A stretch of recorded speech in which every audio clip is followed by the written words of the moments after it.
And it's Folks Overland? Folksy. Folksy. And I'll tell you what that means. Okay.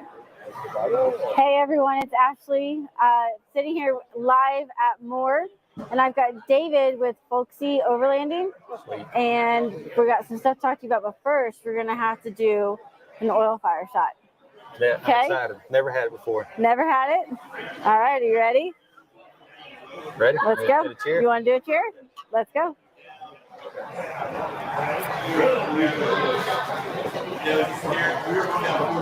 What'd you think? That's good. That's good. Wow. It's smooth. It is. Yeah, it's real smooth. I could definitely make myself sick over there. Fantastic. So you've been walking around and we ran into each other, and you were saying that you have a brand new YouTube channel. Yes. Less than 500 followers. Yep. Okay, so tell us about this YouTube channel and how we can help you grow. Well, basically, I have a hard time getting my name out there because I'm not, I guess, that popular. I started out with zero money in this. I just took what I already had. I take that back. I bought a $300 camera from Best Buy, and I took that and my camera out and just started shooting some stuff. And I had some friends say, "Hey, man, why don't you just put it on YouTube?" Mm-hmm. I'm like, okay. So I put my first video on there, and I actually got some hits on there. So that kind of inspired me to do more. Okay. So basically, if I can get my name out there and show people that it's really not about the money. Right. You know? I mean, all this is super expensive stuff, but do we really have to have it? I started out stock in my 4Runner. So now it's sitting over here on the CBI booth, which is amazing. But I started out completely stock. Minus, I changed out my headlights and added like a light bar just to make me look cool. Right. So not the way to go. Lockers before lights. I learned that. The hard way. Right. But you know, it was a learning experience, and that's how you make mistakes, and that's how you grow. But so what got you into doing overlanding? Well, I guess before it was even called overlanding, I had to blame it on my grandpa for getting in my blood because he lived in Russellville, which, the Ozarks is north of Russellville. Mm-hmm. And we would just decide we'd get a wild hair, and we'd just take his old Ford out there and just bounce around rocks and stuff, And back then, the Forestry Service was almost wide open, so there was no limitation like it is now, where you have to use the MVU maps. And I guess from that time when I was like 8 years old to now, I'm 36. It's just in my blood, and I can't get enough of it. My wife complains that I'm gone too much, But yeah, I guess that's kind of how I got into it. Okay. And I love the outdoors, and if I see something that's kind of challenging, mm-hmm. even though it's not going to be my Jeep, I'll make it to where I'll walk it. Okay. And I'm usually wore out by the time I get back to my vehicle. I have to sit there and catch my breath before I even start. But all right, so I put my body through some pretty strenuous. But I mean, at least then you're scoping it out to see what your vehicle can handle and can't handle, which is always a good thing. So while you're here, like, what's your plan here at Moore? Basically, I can learn to see what other people's got, Like, hey, I wonder if that would work out there, kind of meet new people, and hopefully that will help me get my content out, Okay. So are you out filming while walking around now? Yes. Okay. Yeah. And if anybody's interested, I carry, this is my main tool right here. It's a $300 camera that I got from Best Buy. It's a DJI Osmo Pocket 2. Okay. It's on a 3-axis gimbal. It has a 64 megapixel still shot, and it shoots 4K at 60 frames per second. It does slow motion. It's actually got active track on it. So you can set it up on a tripod and it'll just follow you around. Okay. Where you don't have to hold it all the time. So yeah, I thought that was just the best thing. And I like that it's got the stabilizer so you can mount it, and it's going to keep your shot steady. Yeah, and it also follow you around on its own. Well, that's awesome.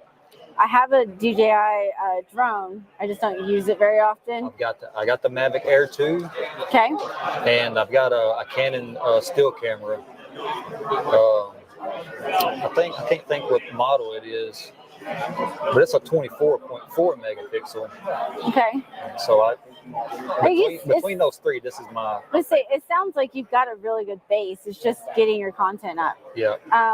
Motivation, I guess. You Because gotta I want a trail ride, right. you know, and this right here kind of takes away from you driving and looking, you know. Mm-hmm.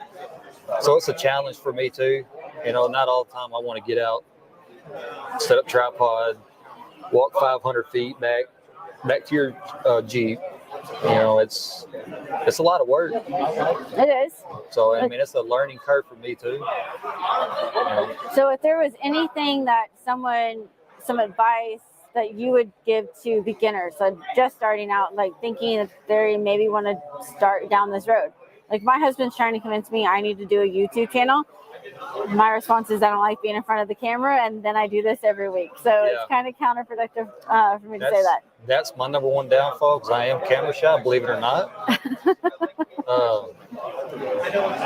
I feel like it's awkward for me to carry around a camera and have it pointed at me, you know. I'm like, man, what's people looking at me, you know? But it's so common. Yeah, it is.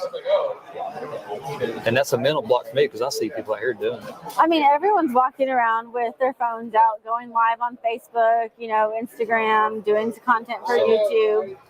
So probably mine is don't be camera shy. Don't be camera shy. People want you to talk. Yeah, I mean, that's my thing too. That's the only reason why I haven't done it yet, but and maybe not just driving around, you know. Mm-hmm. They want to. I don't know. So what form? So tell everybody where they can go follow you on YouTube. Folksy Overlanding. Okay, so spell that out for someone who may not know how to spell Folksy. It's FOLSK. Man, I just forgot. You messed up your own name. I got the oil fire's going. It's FOLKSY. Man, that's really bad that you had to look at your own shirt to spell your name. And believe it or not, it took me a week to try to find this word because I'm like, what does something mean that for me, I'm not trying to impress anybody by no means. I try to do the bare minimum. Like when I pack, it's bare minimum. I guess I like it that way because it leaves me more of a challenge. Mm-hmm. Just a few weekends ago, we was camping. It was 7 degrees out there. You know, I just had a little heater. No. You know, so I was all right. I was warm. What kind of heater do you run? I have a little buddy heater, 1-burner buddy heater. Okay. And, actually, I had to turn it off a few times. No, that's too cold for me. Yeah, when I woke up, I had frost all around my tent. So I had to scrape it off before I even got out of it because I don't want the mildew or anything. Right. And dry it off. But yeah. Okay, so did you get any of that on film? I did. Not the scraping. I did get the film where it was frosted over. You should have gotten the scraping, you know. I used my debit card and just scraped it up.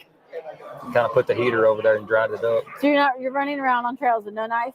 I have an axe. Well, I mean, you probably could have used that, but you might need a new tent. Yeah. Actually, I had a knife. I had the Cricket Moxie that I got from Snap-on. I bought a lot of stuff from Snap-on. And I guess I lost it out there on something. Okay. I mean, that happens. It does. We've lost a few things on the trails. It is what it is.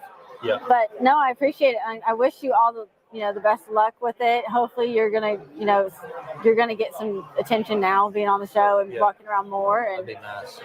Well, great. Thank you so much, David. I appreciate you. Have a great one.